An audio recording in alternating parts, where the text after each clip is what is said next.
నమస్తే. త్వరలో జమిలి ఎన్నికలంటూ కేడర్ నేతలను ఉత్సాహపరిచే ప్రయత్నం చేస్తోంది వైసీపీ. జగన్తో పాటు కీలక నేతలంతా అదే రాగం వినిపిస్తున్నారు. జమిలి ఎన్నికలు ముందుగా రావన్న విషయం అందరికీ తెలుసు. పొత్తుల ప్రస్తావన వచ్చేసరికి సింహం సింగిల్ గా వస్తుందంటూ ఆ పార్టీ నేతలు పెద్ద డైలాగ్స్ చెప్పేవారు. ఇదంతా ఒకప్పటి మాట. ఎందుకంటే 2014లో పోటీ చేసిన ఫ్యాన్ పార్టీకి 60కి పైగానే సీట్లు దక్కించుకుంది. 2019 ఎన్నికల్లో 151 స్థానాలు గెలవడంతో కేవలం జగన్ చరిష్మా వల్లే సాధ్యమైంది అంటూ పెద్ద డాంబికాలు పలికారు. ఇక జగన్కు తిరుగులేదు అని, టీడీపీ మళ్లీ అధికారంలోకి రావడం కష్టము అని భావించారు. బటన్ మనకు కలిసొస్తుంది అని ఆ పార్టీ నేతలంతా ఆశలు పెట్టుకున్నారు. చివరకు బటన్ విషయంలో సీన్ రివర్స్ అయింది. సింహం సింగిల్ గా వెళ్లి 151 సీట్ల నుంచి కేవలం 11 సీట్లకు పరిమితమైంది.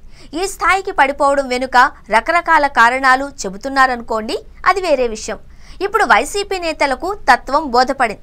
పార్టీల మద్దతు లేకుండా ఎన్నికల్లో సత్తా చాటడం కష్టము అనే భావన ఆ పార్టీలో కనిపిస్తోంది.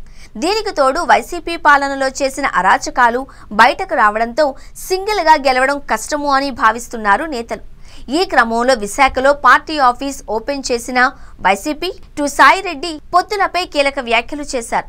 ఎన్నికలు ముందుగా వస్తున్నాయి అని విఎస్ఆర్ చెప్పారు. ఎన్నికల్లో సింగిల్ గా పోటీ చేస్తున్నారంటే నోరు మెదపలేకపోయారు. ఆ స్థాయి సమాధానం రాకపోవడంతో అనుమానాలు మొదలయ్యాయి. పొత్తుల మాట వచ్చేసరికి విధానపరమైన నిర్ణయాలు పార్టీ తీసుకుంటుంది అని సస్పెన్స్ లో పెట్టారాయన. కేవలం కార్యకర్తలను ఉత్సాహపరిచేందుకు ఈ మాట అన్నారా, లేక నిజంగా పొత్తులకు సిద్ధమవుతున్నారా అనే దానిపై రాజకీయ వర్గాలలో చర్చ మొదలైపోయింది. ఒకప్పుడు సింహం సింగిల్ గా వస్తుందని చెప్పే నేతలు ఈ విధంగా మాట్లాడడం వెనుక ఏం జరుగుతోంది అంటున్నారు. ఇంతకీ జగన్ ఏ పార్టీతో పొత్తుకు సిద్ధమవుతున్నారు? ఇప్పటికే టీడీపీ, జనసేన, బీజేపీ కలిసి ఉన్నాయి. ఇక మిగిలిన కాంగ్రెస్, సిపిఎం, సిపిఐ పార్టీలు మాత్రమే ఉన్నాయి. ఈ లెక్కన వైసీపీ ఆయా పార్టీలతో పొత్తుకు సిద్ధమవుతుందా అనే చర్చ లేకపోలేదు. ఈసారి సింగిల్ గా వెళ్లడం లేదన్నది ఆ పార్టీ మాట. ఇకపై సింహాన్ని సింగిల్ గా చూడలేమన్నమాట.